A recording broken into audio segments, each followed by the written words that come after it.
Hello friends, नमस्कार। जयराम जी की जय श्री कृष्ण। मैं बीरबल कुमावत विश्व मैथ पॉइंट में फिर से आपका स्वागत करता हूं। आज हम पीवाईक्यू सीरीज की अगली क्लास शुरू करने जा रहे हैं। इसमें आपको पहले भी बताया, दोबारा सुन लीजिए। जब भी क्वेश्चन शुरू होता है तो पहले वीडियो को रोक करके खुद सॉल्यूशन करने की कोशिश करिए, बाद में सॉल्यूशन को देखने की कोशिश करिए, जिससे आपकी जो प्रैक्टिस है वो डे बाय डे अच्छी होती चली जाएगी। तो देखिए, लेते हैं आज का पहला सवाल। ध्यान से देखिए। पहला जो सवाल है, ये बोल रहा है एक आदमी और उसके परिवार का निर्वाह व्यय पेमेंट का 60% है। जितना वो कमाता है उसका 60% निर्वाह व्यय, यानी अपने जो परिवार के जीवन यापन में ये 60% खर्च कर देता है। यानी कहने का मतलब ये है, अगर उसकी इनकम 100 होगी तो उसका जो खर्चा है वो कितना हो जाएगा 60, और उसकी सेविंग है वो कितनी हो जाएगी 40 हो जाएगी। ठीक है। अच्छा, आगे क्या करना चाह रहा है, देखो। वह अपने वेतन में 30% और 60% की दो इंक्रीमेंट मिलते हैं उसको। 30% और 60% के दो इंक्रीमेंट मिलते हैं। टोटल कितना हो जाएगा, देखो 30 और 60 90 हो जाएगा, और 30 का 60% और निकाल लेना। 30 का 16% 18 होता है, तो यह आ जाएगा 30 60 और 18, यह आ जाएगा 108%, यानी 108% इसका पेमेंट है वो बढ़ गया। 108% बढ़ गया, इसका मतलब ये है कि इसका जो टोटल पेमेंट हो गया 208। कितना हो जाएगा 208। ठीक है, 208 रुपीज। अच्छा, फिर क्या करना चाह रहे हैं, देखो। यदि उसकी बचत प्रारंभिक बचत से 250% बढ़ जाती है, ध्यान से सुनना, उसकी जो सेविंग है वो कितनी बढ़ गई 250%। पहले सेविंग कितनी होती थी 40, इसका 250%। देखो, मैं 250% नहीं निकाल रहा हूं, एक बार 25% निकाल रहा हूं। आपको 25% क्यों निकाल रहे हैं बाद में बात कर लेंगे। 25% तो हम जानते हैं 1/4 होता है, चौथा हिस्सा होता है। तो 40 का चौथा हिस्सा कितना हो जाएगा 10 हो जाएगा। इसका हम 10 रुपए की बचत कराए, लेकिन आप कहोगे साहब 25% क्यों निकाला आपने, 250% निकालना था। तो क्या हुआ भाई साहब, एक जीरो, तो एक जीरो आप इसमें लगा, तो ये लो 100 रुपीज हो गया। तो इसका मतलब है उसकी सेविंग अब 100 बढ़ गई। कितनी बढ़ गई 100 बढ़ गई। देखो भाई साहब ध्यान देना, उसकी तनख्वाह बढ़ी थी 108 108 रुपए, उसमें से 100 रुपए तो उसने बचत में लगा दिए सीधे। खर्चा को केवल 8 रुपए बढ़ाया, तो खर्चे को 8 बढ़ाया, इसका मतलब 68 रुपीज जब खर्चा होने लगा और उसकी इनकम हो गई 208। अब क्या कहना चाह रहा है, देखो।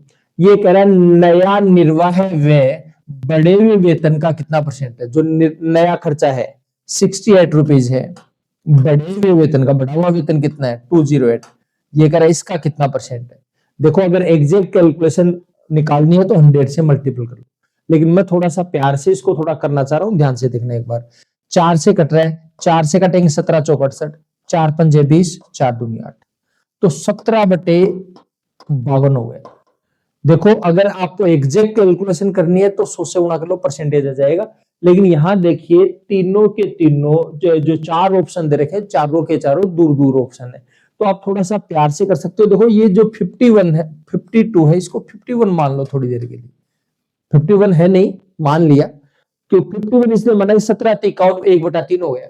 1/3 का 33 से 1/3% कितना होता है 33 से 1/3%।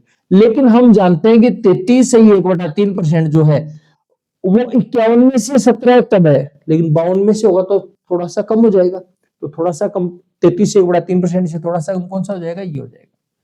समझ गए बात को, पक्का हो जाएगा काम।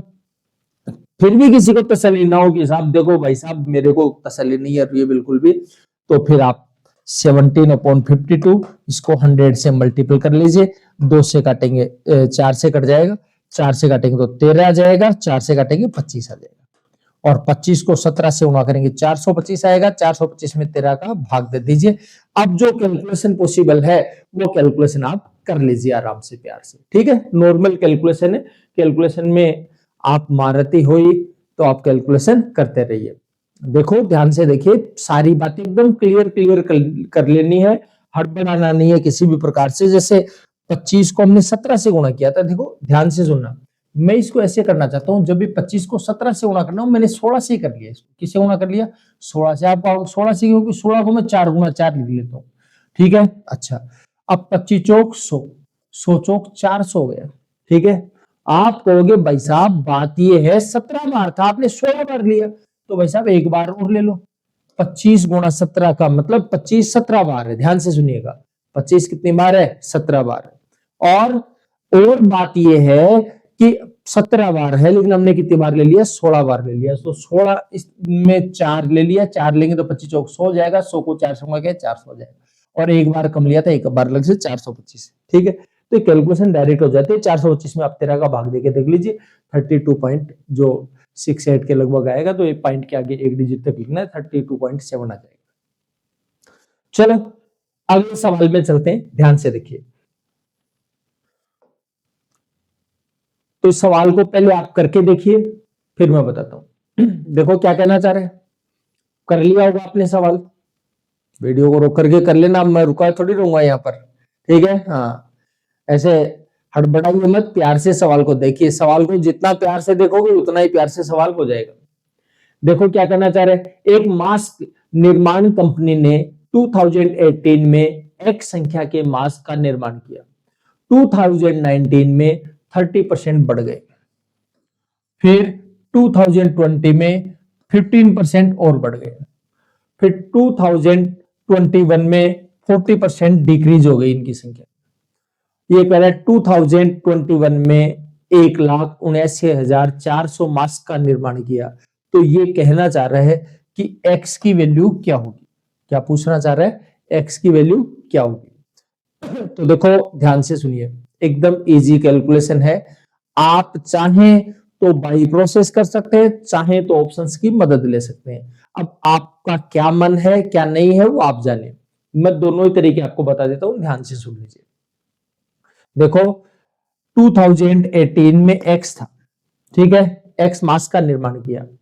अब उसने क्या किया, 30% बढ़ गया, यानी 100, अगर 100 किया है तो 130 हो जाएगा, 30% बढ़ेगा तो 100 का क्या हो जाएगा? 130 हो जाएगा।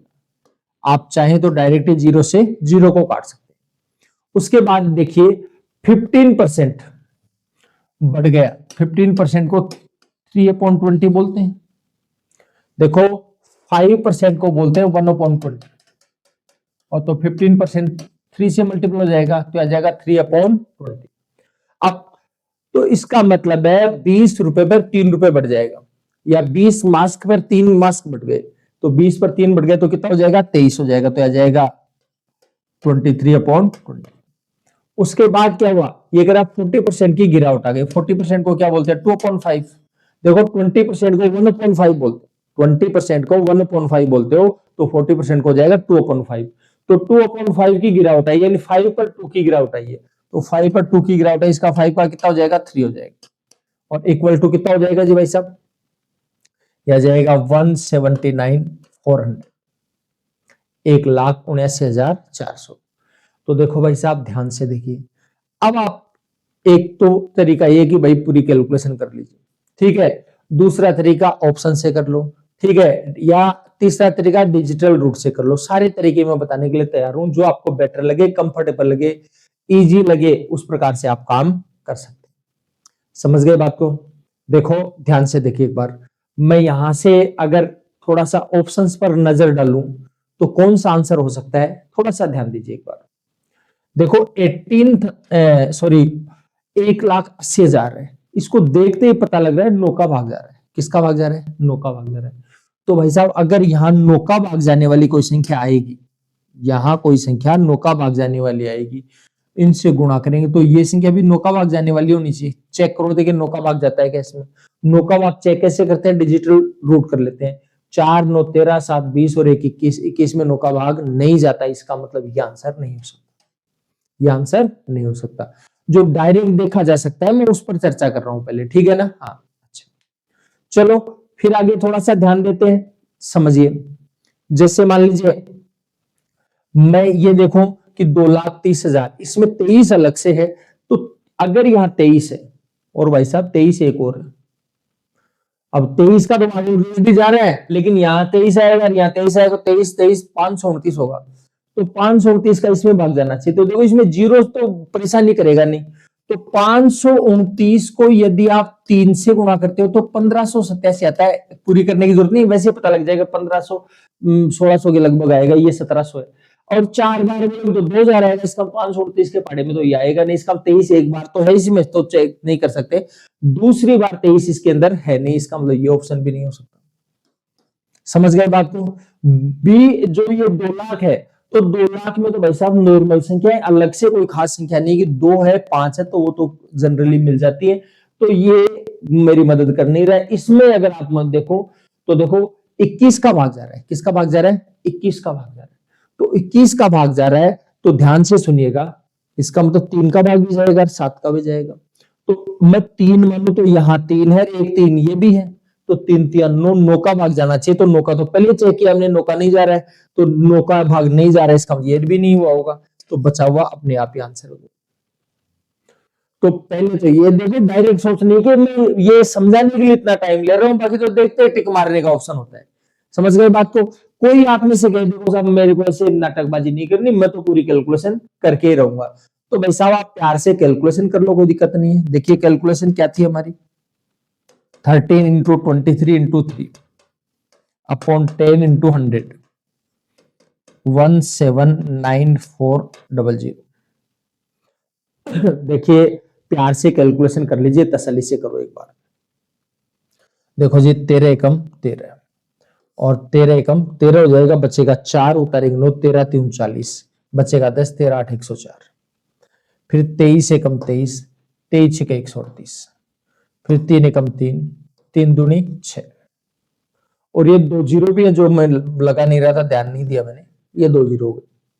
अब देखो ध्यान देना, 2 के 2 जीरो तो ये है, और 3 जीरो यहां से आएंगे तो कितने जीरो हो जाएंगे? 5 जीरो हो जाएंगे, आ जाएगा 2 लाख। कितना हो जाएगा? 2 लाख। पक्का हो गया काम? अच्छा, और आगे देखिए ध्यान से सुनना। अगर मान लो आपका मन है कि भाई साहब इसको डिजिटल रूप से करें, देखो 2 तरीके लगा लिए, ऑप्शन की मदद ले ली हमने, और डिजिटल से पूरी कैलकुलेशन भी कर ली है। अब अगर आप डिजिटल रूप से करना चाहें तो डिजिटल रूट भी देख लो एक बार, ध्यान देना।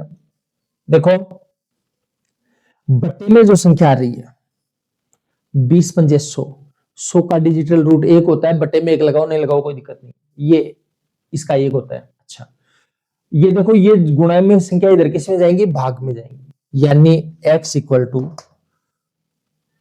179400 बट्टे में 13 गुणा 23 गुणा 3। देखो डिजिटल रूट यहां तो डिस्टर्ब करता नहीं है, तो इसलिए मैंने इसको लिया ही नहीं है, छोड़ दो यहां पर। देखो बट्टे में 3 है, तो 3 से अगर कट रहा है तो आप इलाज कर सकते हो। 3 को पहले काटना जरूरी, क्योंकि इसका डिजिटल रूट समझौता नहीं करता भाई साहब। तो देखो काटो, देखिए 3 एकम 3, 3 पंजे 15, बचेगा 2, 3 नाम 27, बचेगा 2, 3 8 24। ये लो भाई साहब काट दिया मैंने। ठीक है, अब 3 वाला मामला फिनिश हो गया। अब थोड़ा सा देखो, देखिए अब डिजिटल रूट करेंगे, मैंने कहा था डिजिटल रूट में 9 को तो लेने की जरूरत ही नहीं है। 8 5 13 हो जाएगा। 13 का डिजिटल रूट होता है 4, जीरो का कोई मतलब नहीं, तो भाई साहब ये तो आ गया 4। अच्छा, 3 और 2 5, 5 और 3 और 1 4, 4 पंजे 20, 20 का डिजिटल रूट हुआ 2। देखो डायरेक्ट भाग नहीं देना, हालांकि यहाँ भाग देने से काम हो जाएगा, कोई दिक्कत नहीं, लेकिन डायरेक्ट भाग मत देना, क्योंकि यहाँ तो काम बैठ जाएगा, कई जगह गड़बड़ हो जाएगा। इसलिए मैं यहाँ कर लेता हूँ 5 से मल्टीपली, क्यों 5 से करेंगे तो नीचे 10 हो जाएगा। 10 का डिजिटल रूट 1 होता है, 5 चौक 20, 20 का डिजिटल रूट होगा 2। तो अब ऑप्शन में देखिए डिजिटल रूट 2 किसका होता है? 8 और 1 9, तो 9 तो नहीं होगा। 2 3 5, इसका 5 हो रहा है, ये नहीं होगा। इसका 2 हो रहा है तो संभावना है, इसका 2 और 1 3, ये 3 भी नहीं हो रहा है, तो अपने आप ही आंसर आ जाएगा। अब आप जो पसंद करते हो, जो तरीका आपको सूट करता है, अच्छा लग रहा है, सुंदर लग रहा है, उससे आप कैलकुलेशन कर सकते हो। मैंने जो पॉसिबिलिटी थी वो सारी आपके सामने रख दी है, ठीक है। साथ साथ स्माइल भी करते रहे बीच बीच में, अगर स्माइल नहीं करेंगे तो फिर कैसे आएगी चीजें समझ में, ठीक है। तो इसलिए स्माइल भी करते रहे, स्माइल करते रहोगे तो सवाल थोड़ा सा बेटर समझ में आएगा आप लोगों को। चलिए आगे बढ़ते हैं, ध्यान से देखिए। अगला जो सवाल है क्या कहना चाह रहा है, ये कहना चाह रहा है कि 2020 से 2021 तक देश ए की जनसंख्या में P% की कमी, कितनी कमी हुई है, P% की, और देश बी की जनसंख्या में कितनी कमी हुई है, Q% की, दोनों सालों में कमी हुई है। माना x, अच्छा P is greater than Q, P Q से बड़ा है, P किससे बड़ा है, Q से। x दिए हुए वर्ष में देश ए की जनसंख्या और देश बी की जनसंख्या का अनुपात है। 2020 से 2021 तक x में कितने % की कमी आई, यानी अनुपात है वो कितने % कम हुआ है, ये आपको बताना है। तो देखो भाई ध्यान से सुनिए, प्यार से सुना, ये P Q X Y यहां आते ही थोड़ा सा मामला गड़बड़ हो जाता है अपना, ठीक है, कैलकुलेशन में दिक्कत आना शुरू हो जाती है। तो देखो भाई साहब ध्यान से देखिए, थोड़ा प्यार से देखेंगे तो मैं एक काम बताता हूं आपको। आप ये जो P Q X Y जो है उनकी जगह आप अपने मन से कोई संख्या मान लो, जो मर्जी आई मान लीजिए, कोई दिक्कत नहीं, ठीक है, संख्या वास्तविक होनी चाहिए बस, ठीक है। तो मैं जी सी संख्या मान लेता हूं, जैसे मैंने देश ए की जनसंख्या तो मान ली 200 और देश बी की जनसंख्या मान ली 100। ये 200 और 100 इसलिए मानने क्योंकि ए और बी का अनुपात निकालने के लिए बताया, तो ए और बी 200 में 100 का अनुपात निकालेंगे 2 आ जाएगा, ठीक है। और ये परसेंटेज का लफड़ा नहीं रहे इसलिए 2 जीरो रख ली साथ में, ठीक है। अच्छा, और एक जगह P है एक जगह Q है, और P को बड़ा बताया तो मैं एक कर लेता हूं, Q को तो 10% मान लेता हूं और इसको 20% मान लेता हूं। आपके मन में कोई और संख्या मानने का मन हो तो और संख्या मान लीजिए, कोई दिक्कत नहीं। अच्छा, अब क्या बोलना चाह रहा है भाई साहब, ये कह रहा है x, तो देखो x क्या है, a और b की जनसंख्या का अनुपात, तो a की जनसंख्या 200 है, b की जनसंख्या 100 है, तो x की वैल्यू तो आ गई भाई साहब 2, x की वैल्यू कितनी आई है 2। अच्छा, अब क्या कहना चाह रहा है, 200 में तो 20% की कमी आई है, 200 में कितनी कमी आई है, 20% की। ध्यान से देखिए, 200 में 20% की कमी, 20% कितना होता है, 40 होता है क्या, 200 का 20% क्या होता है, 40, तो बचेगा 160। ये पहले वाले देश की बात। फिर दूसरे देश की जनसंख्या 100 थी और उसमें 10% की कमी आई है, 10% कमी, इसका मतलब यह आ जाएगा 90। ये ए देश की जनसंख्या हो गई और ये बी देश की जनसंख्या हो गई। अब क्या कहना चाह रहे हैं, देखो क्या ये कह रहा है, x दिए गए वर्ष में देश ए की जनसंख्या बी के साथ अनुपात है। 2020 से 2021 तक कितने % की कमी आई, किसमें, x में, x में कितने % की कमी आई। x क्या है, x अनुपात है दोनों देशों की जनसंख्या का, तो पहले वाला अनुपात तो ये है, और अब का जो अनुपात है वो कितना हो जाएगा, चलो पहले वाला तो दे रखा है इसने, कितना, दो दे दिया था, और दूसरा वाला ये है कितना, 160/90, तो ये कट जाएगा। अच्छा, ध्यान से सुनना, 2 से काटेंगे 2 एकम 2, 2 से काटेंगे 8 हो जाएगा, ये 9 एकम 9 हो जाएगा, तो आ जाएगा 9:8 हो जाएगा, कितना हो जाएगा, 9:8। अब देखो, पहले x की वैल्यू 9 थी, अब कितनी हो गई, 8 हो गई, कितनी कमी हुई, 1, 9 पर 1 की कमी हुई, इसका मतलब कितना हो जाएगा, 11 सही 1/9%। क्लियर है बात, कितना आ जाएगा, 11 सही 1/9%। बात समझ में आ गई। अच्छा, अब आपको हो गया, तो ऑप्शन में नहीं है भाई, ऑप्शन में इसलिए नहीं है कि हमने कोई संख्या मान रखी है, मैंने जो संख्या मानी, कोई जरूरी नहीं आप वो संख्या माने, आप अपने हिसाब से जो आपको सूट करे वो संख्या मान लेना, ठीक है, बस मानना इजी। कोई कहे साहब मैं देखो खतरों का खिलाड़ी आदमी हूं, मैं इजी नहीं तब संख्या मानता हूं, तब मान लेना भाई, इजी तो इसलिए मानना है क्योंकि तब तो करते तो हम PQXY मान करके ही कर लेते ना, ठीक है, उसको क्यों छोड़ना। तो चलो ध्यान से देखिए, अब आपको देखना है 11 से 1/9% किससे आ रहा है, 11 से 1/9% किससे आ रहा है। तो देखो थोड़ा सा तसल्ली से देखना, प्यार से देखना एक बार।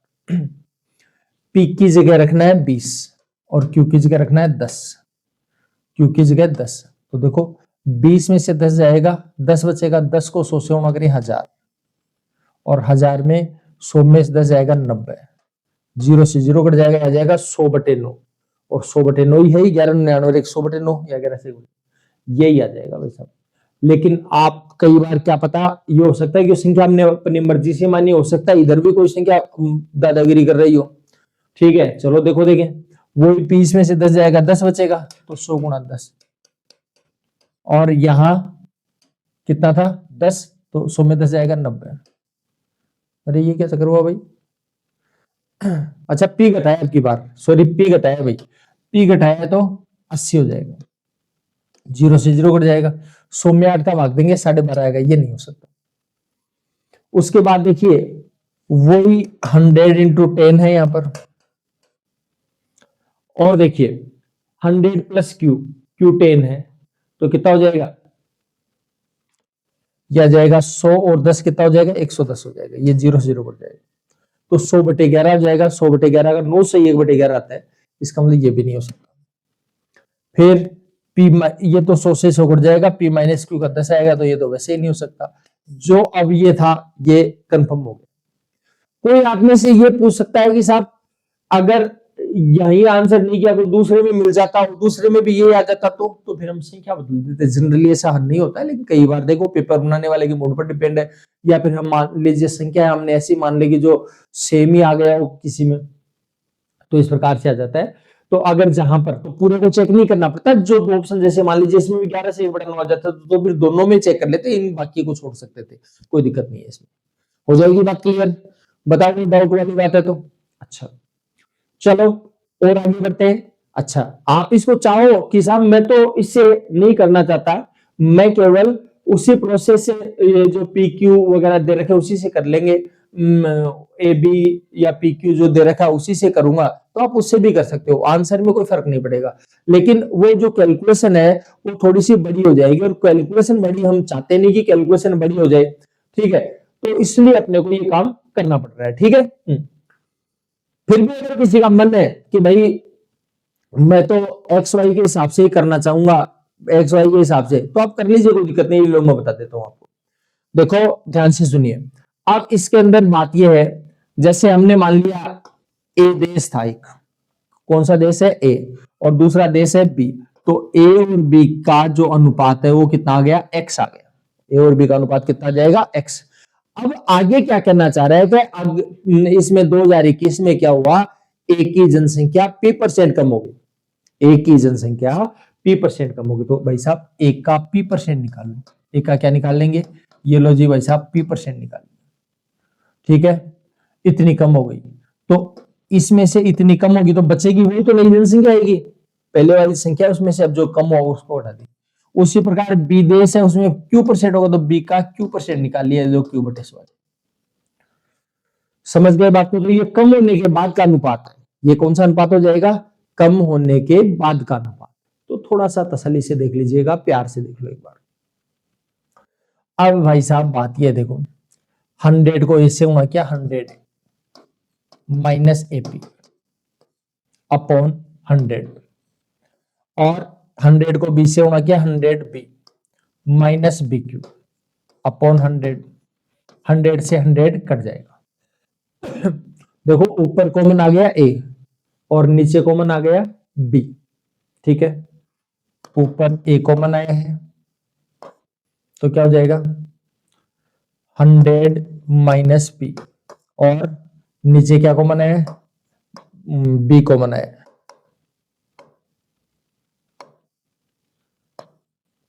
तो 100 माइनस Q आ गया। अब देखो तो अब क्या कहना चाह रहे हैं, ये भाई साहब वैल्यू है x की, और ये नया x आ गया, ये क्या आ गया, नया वाला x आ गया। तो अब बात है कितनी कमी आई, कितनी कमी आई, तो कमी चेक कर लीजिए कितनी हो गई, तो ध्यान से देखिए कमी, ये पहले वाली जनसंख्या है, ठीक है, और ये अब वाली जनसंख्या है, इसको तो आप x बोल ही सकते हो, ठीक है। अच्छा तो देखो ध्यान से देखना, तो ये तो x है, और ये अब वाली जनसंख्या घटाएंगे तो कमी का पता लग जाएगा, कमी कितनी। तो देखो 100 minus P upon 100 minus Q,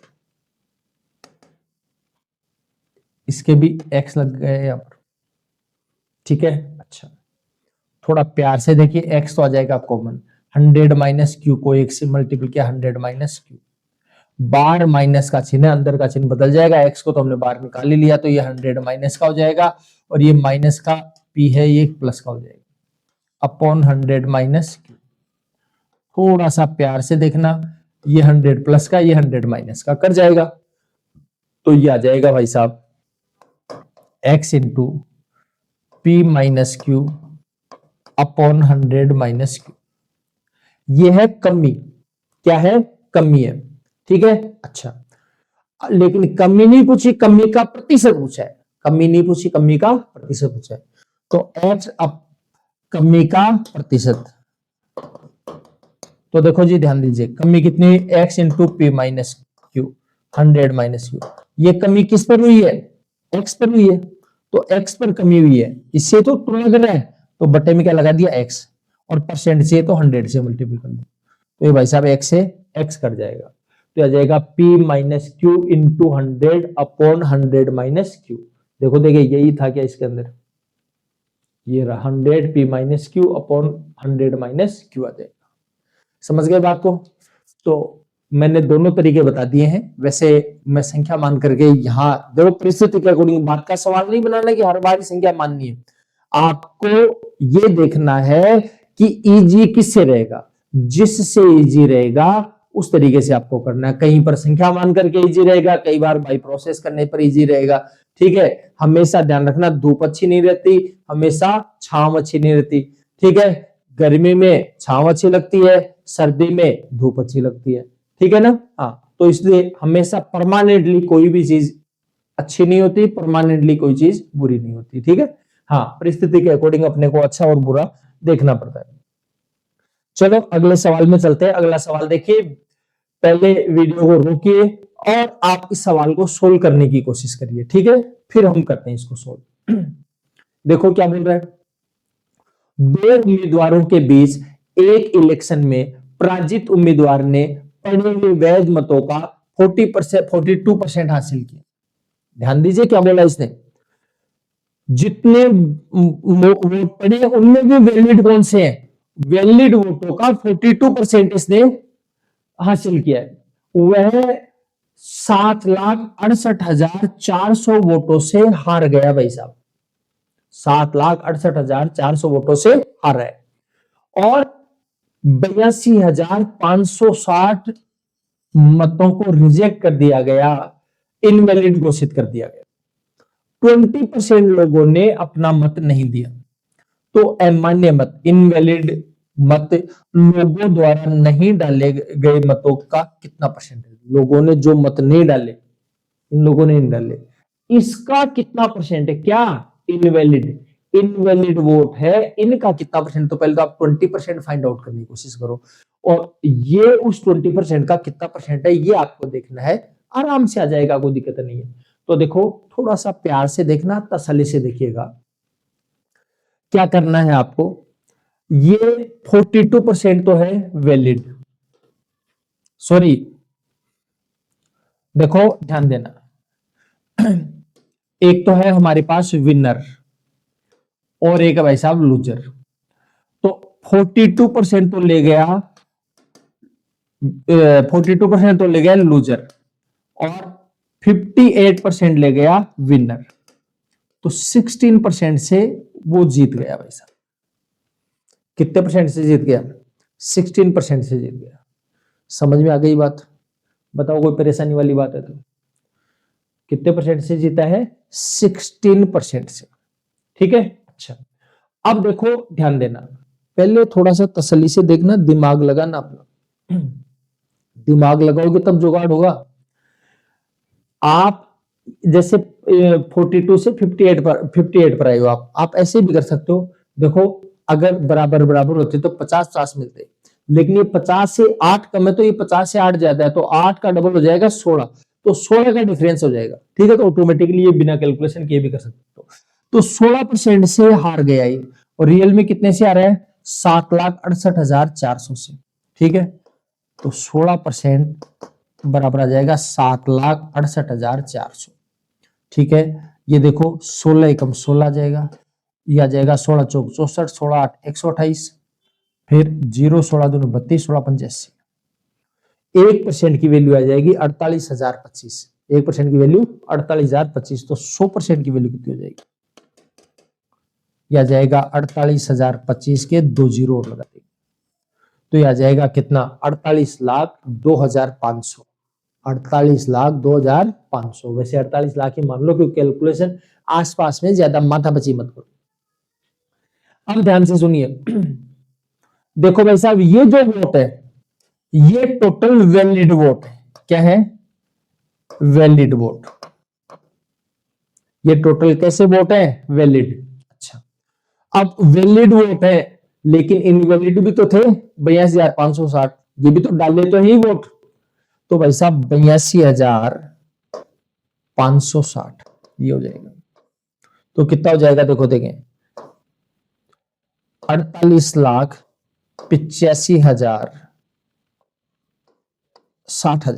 48,85,060। ये वोट कौन से हैं? जो डाले गए वोट, वोट कास्ट किए गए। 48,85,060 वोट डाल दिए गए। समझ गए बात? अच्छा, और डाले गए वोट थे भाई साहब 80%। डाले गए वोट कितने थे? 80% थे, तो 20% लोग आए नहीं। अब आपको ये चाहिए 20%, समझ गए क्या? तो 20% करेंगे तो चौथा हिस्सा तो होगा। तो भाई साहब मैं इसका चौथा हिस्सा कर लेता हूँ, तो 48 लाख का तो 12 लाख हो जाएगा। समझ गए बात को? 85,000 है, तो 85,000 का मैं 21,000 मान लेता हूँ, लगभग में मान लो। वैसे 84,000 होता है ना, यहाँ पर तो 21,000 होता। बाकी अब किसी को चाहिए कि नहीं भाई साहब 1,060 कहां ले गए, तो 1,060 का आप चौथा हिस्सा और कर लो, कोई दिक्कत नहीं। क्लियर है बात? तो ये कैलकुलेशन आ जाएगी 265 आ जाएगा। 265 और कर लेना, मैं 265 करना नहीं चाह रहा हूं, यहीं से जुगाड़ कर दूंगा मैं आपका, ध्यान से सुनना। देखो ये 12,21,000, मैं तो एक बार 12 लाख ही मान लेता हूँ, ठीक है, 21,000 भी जाने दो आप। तो 12 लाख का 1% 12,000 होगा। 15 लाख का 1% 15,000 होता है। 20 लाख का 1% 20,000 होता है। 14 लाख का 1% 14,000 होता है। ठीक है, तो 12 लाख का 1% 12,000 हो जाएगा। समझ गए बात को? अच्छा, इनवैलिड वोट कितने? ये तो पूछा ये कितना परसेंट है। देखो प्रश्न दोबारा सुन लेना। अमान्य वोट, जो वोट इनवैलिड है, वो लोगों द्वारा नहीं डाले गए मतों का कितना? तो नहीं डाले, तो ये 12 लाख वोट है। 12 लाख लोगों ने वोट ही नहीं डाला, और 82,560 हो गए इनवैलिड। तो ध्यान से मेरी बात सुनिएगा, 12 लाख का 1% होता है 12,000। ठीक है, 2% 24,000, 3% 36,000, 4% 48,000, 5% 60,000, 6% 72,000, 7% 84,000। तो 60% से थोड़ा सा कम है, 7% से थोड़ा सा कम है, 6% से थोड़ा सा ज्यादा है। ठीक है, तो भाई साहब अब देखो ध्यान देना, ये आ जाएगा क्या ऑप्शन? आराम से कैलकुलेशन करने बैठोगे बहुत माथापच्ची हो जाएगी। प्यार से कर लेना कैलकुलेशन। किसी को लगे कि भाई साहब देखो मैं पूरी कैलकुलेशन करूंगा, तो पूरी कैलकुलेशन करो, तो इसमें ये जो आया है 265 और जोड़ लेना, तो ये आ जाएगा 12,21,265, और उसमें ये 82,560 और 100 से मल्टीप्लाई कर लेना, ये कैलकुलेशन कर लेना, आपका आंसर आ जाएगा। समझ गए बात को? दशमलव के बाद एक डिजिट तक पूछा है तो वो अप्रोक्स में आएगा। चलो हो जाएगा काम, तो आप कर लीजिएगा। थोड़ा सा ध्यान रखना, मैं आपको दोबारा बोल रहा हूँ, पूरी कैलकुलेशन के चक्कर में रहोगे तो आपको टाइम लग जाएगा, पेपर कंप्लीट नहीं होगा। इसलिए थोड़ा सा अनुमान भी लगाना है, कई चीजें आपको सोचनी भी है। चलो भाई साहब आगे के सवाल में बढ़ते हैं, ध्यान से सुनिएगा, प्यार से देखना है। देखो अगले सवाल में क्या करना चाह रहा है, वीडियो रोकिए और एक बार इस सवाल को करने की कोशिश करिए। ठीक है, और स्माइल भी करते रहिए साथ साथ। स्माइल नहीं करोगे तो सवाल कैसे होगा? देखो इसको थोड़ा सा एकदम फ्रेश रखना है। ठीक है, इसको जितना खुश रखोगे उतना ही जुगाड़ बढ़िया होता चला जाएगा। चलो क्या कहना चाह रहे हैं, देखो सोनम एक कैब ड्राइवर है जो एक शहर के भीतर ही गाड़ी चलाती है। मंगलवार को उसके द्वारा तय की गई दूरी एक दिन पहले उसके द्वारा तय की गई दूरी से 12.5% कम थी। ध्यान देना, मंगलवार, मंगलवार के एक दिन पहले क्या था? सोमवार। अच्छा, तो क्या कहना चाह रहा है? देखो मंगलवार को द्वारा उसके द्वारा तय की गई दूरी एक दिन पहले तय की गई दूरी से 12.5% कम है। 12.5% का मतलब होता है भाई साहब 1/8, यानी 1/8 कम है। 1/8 कम है, इसका मतलब अगर सोमवार को 8 किलोमीटर चली थी तो मंगलवार को 7 ही किलोमीटर चल पाई। 8 पर 1 कम हो गया, 8 पर 1 कम हो गया। तो अगर मंडे को 8 किलोमीटर चली तो ट्यूसडे को 7 किलोमीटर चलेगी। आगे देखिए क्या कहना चाह रहा है।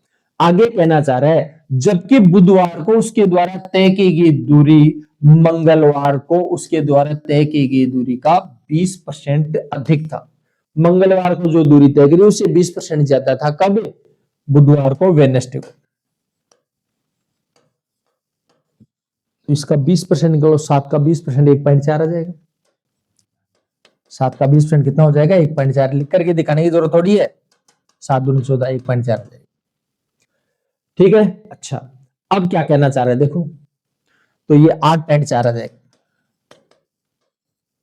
देखिए क्या कह रहा है, ये कहना चाह रहा है कि सोनम ने बुधवार को 336 किलोमीटर दूरी तय करी। सोनम ने बुधवार को कितनी दूरी तय करी? 336 किलोमीटर। हमारे हिसाब से किया भाई साहब 8.4 किलोमीटर, और ये बोल रहा है 336। अब क्या कहना चाह रहे हैं, ये कहना चाह रहा है सोमवार को कितनी दूरी तय की, यानी 8 की वैल्यू चाहिए आपको। थोड़ा प्यार से देखो, ध्यान से देखना, ये 0 आ जाएगा यहाँ पर, और जो कर सकता है उसको काट लीजिए। जैसे आपको बेटर लगता है, कंफर्टेबल लगता है, सरल लगता है, वैसे आप कर लीजिए।